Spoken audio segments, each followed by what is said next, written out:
Hello again, this is Mr. Conlon doing a demo on taking down a light. Like I said before, if you are not part of Mr. Conlon's class, please pass this video by, as this is for class use only.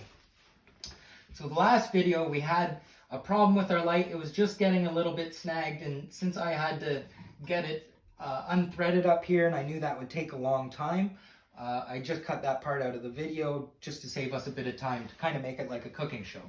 So anyways, the threads of this nut on here were snagged, so I wasn't able to loosen it anymore. I need to get something to loosen it up, so now we can loosen it off. A few more threads here, and our light should start coming down.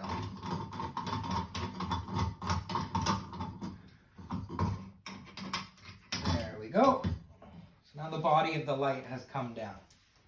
Like I said, before we checked if power was, or we had turned off power, but since I have my beep tester here, which we have gone over how to test to see if a beep tester is working in a previous video. So we've checked all the wires here and they are off. Now I will give you a little safety tip while doing any sort of electrical work. If you are working on a light, even though you have checked to see that it's off, consider it to be a hazard anyways, and do everything that you can by keeping any exposed parts covered just to make sure you're working safe in case your safety device fails for whatever reason. So we checked our wires, and since I've got some fairly old wiring, I really don't want to move the wires too much.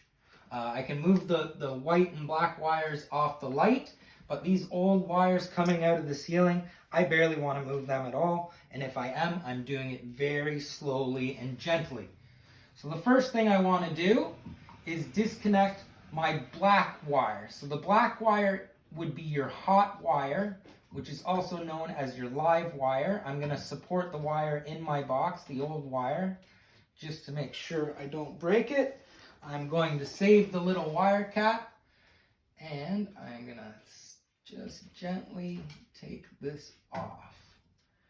Now, unfortunately, this is all tangled up in the light, so I cannot really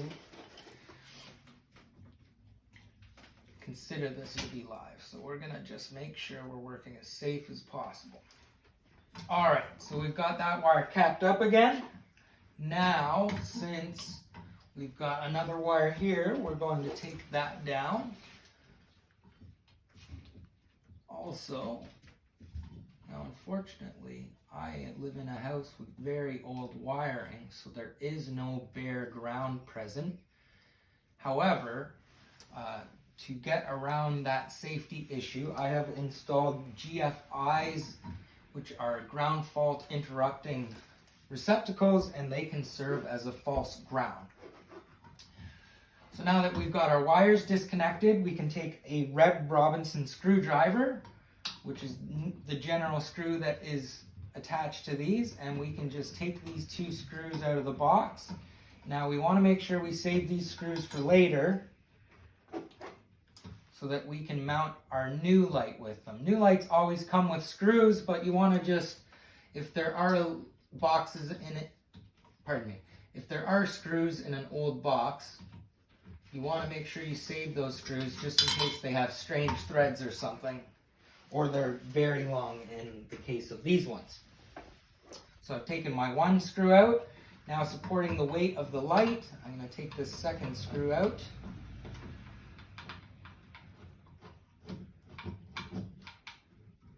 Bring it down.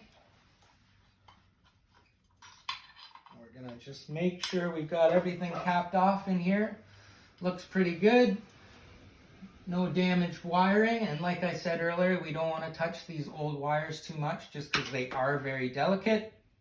But we've got our light down, so now we can go to our next video, which is how to put a light back up again.